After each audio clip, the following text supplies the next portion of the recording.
Então, dando continuidade à nossa matéria sobre trauma, a gente tem o trauma raquimedular. O que é o trauma raquimedular? Antes disso, a gente vai relembrar um pouquinho sobre a nossa coluna vertebral. Então, a nossa coluna vertebral é esse aqui. Ela é constituída por 26 vértebras, 7 cervicais, 12 torácicas, 5 lombares, uma sacra, que é composta por 5 ossinhos, e o cóccix, que é composto por mais 4 ossos. Dentro da nossa vértebra, que é esse ossinho aqui, a gente tem a nossa medula espinhal, que é ela que recebe todos os estímulos nervosos e transmite os estímulos nervosos para o nosso corpo, né? Ele leva até o tronco cerebral lá dentro da nossa cabecinha, dentro do nosso cérebro, e ele desce e leva esses estímulos nervosos pelo nosso corpo. Então, os estímulos vão e voltam através da nossa medula espinhal. Então, esses ossos, eles servem para proteger a nossa medula espinhal, que está aqui dentro, extremamente importante, cheia de informações e cheia de nervinhos que chegam e saem delas, certo? Então, o trauma raquimedular é aquele trauma que vai atingir a nossa coluna vertebral e possivelmente a nossa medula espinhal, causando lesões medulares nos nossos pacientes. Todo trauma de coluna gera um dano na medula? Não, a gente pode ter um trauma que afetou a coluna do paciente, porém causou algum certo desvio ósseo ou uma fratura óssea que vai ter que ser cuidado com muito repouso e acompanhamento, porém que não chegou a atingir a nossa medula espinhal, certo? E aí a gente tem a diferença de nomenclatura dos traumas raquimedulares. Então, nosso paciente sofreu um acidente na coluna, o ossinho da coluna fraturou e ele teve uma lesão na medula espinhal. E aí a gente muda a nomenclatura. A gente tem aquele paciente que fica com plegia, paciente que fica com parestesia. A plegia, ela está relacionada ao movimento. Então, o paciente que fica com plegia, alteração plégica, é em relação ao movimento. E parestesia é em relação à sensibilidade. Tetraplegia. Tetra é de 4. Então, tetraplegia. Plegia a gente já sabe que é de movimento. Tetra significa que são dos 4 membros. Então, o paciente que ficou tetraplégico é aquele que não move mais os 4 membros. E paraplegia são só 2 membros, inferiores geralmente. E plegia ainda em relação à movimentação. Então, paraplegia é aquele paciente que não move mais os membros inferiores. Faltou eu colocar aqui, mas tem quando a gente fala de hemiplegia. Hemi significa em relação aos hemisférios, direito e esquerdo. Então, paciente que ficou hemiplégico à direita significa que ele perdeu os movimentos do lado direito do corpo. O paciente que ficou hemiparético significa que ele ficou com metade do corpo com a sensibilidade alterada. Então, o João sofreu um acidente na coluna e fez um trauma raquimedular. E ele ficou hemiparético à direita. Significa que ele perdeu a sensibilidade ou tem a sensibilidade diminuída do lado direito do corpo. Ok?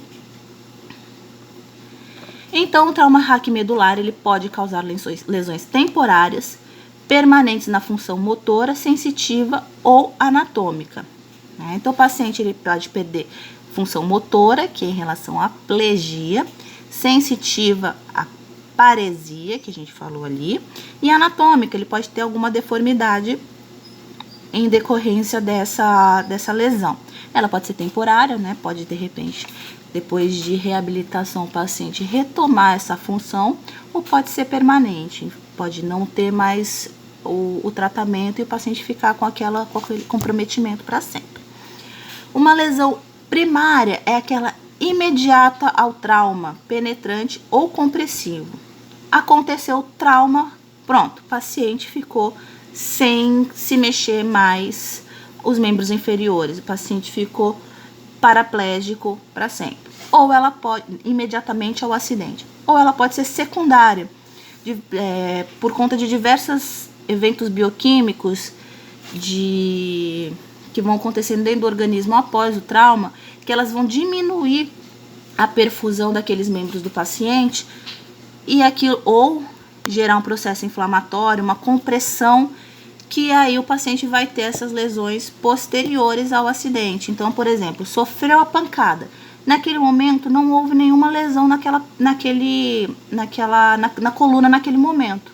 Não teve nada que penetrou ou comprimiu a coluna.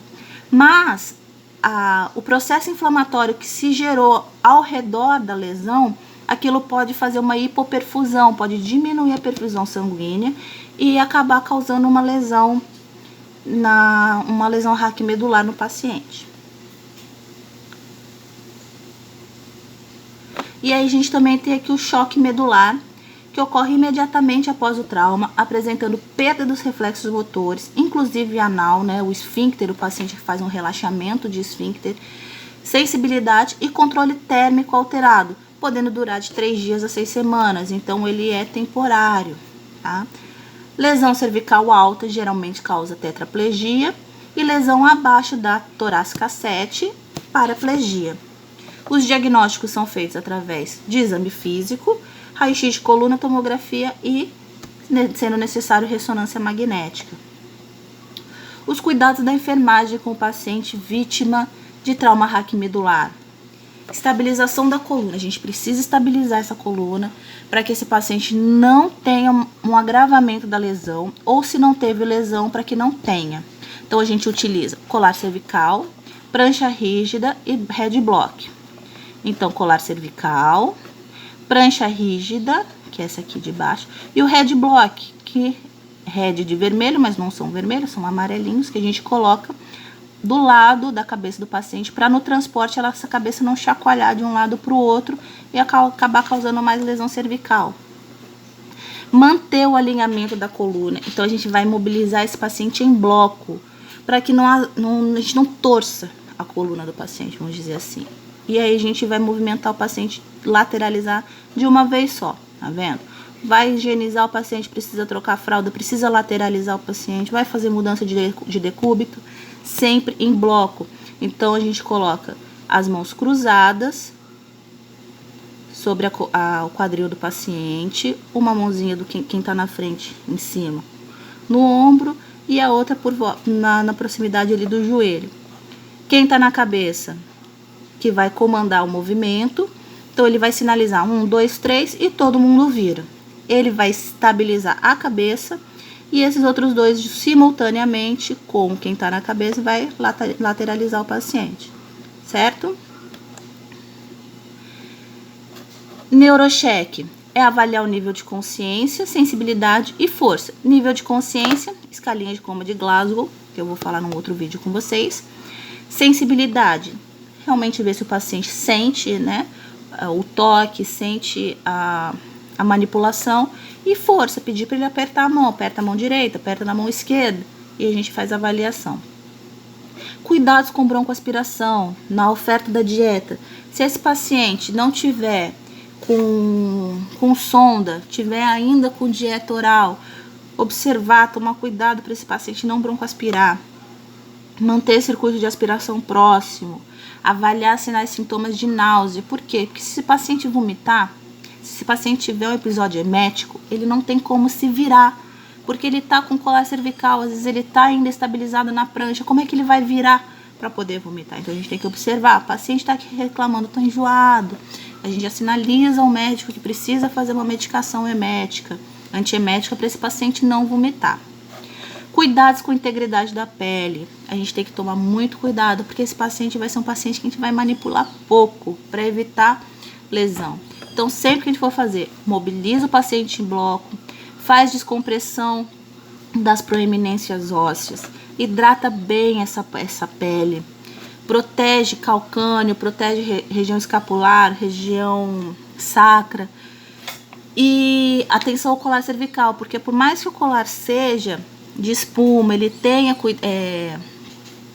proteção para não machucar, aquele contato e aquela compressão direta com a região da mandíbula do paciente e da clavícula favorecem lesão. Então a gente tem que tomar cuidado também, abrir o colar, avaliar como é que tá aquele pescoço do paciente e observar eliminações vesículo-intestinais também do paciente, tá? Então esse foi o trauma raquimedular.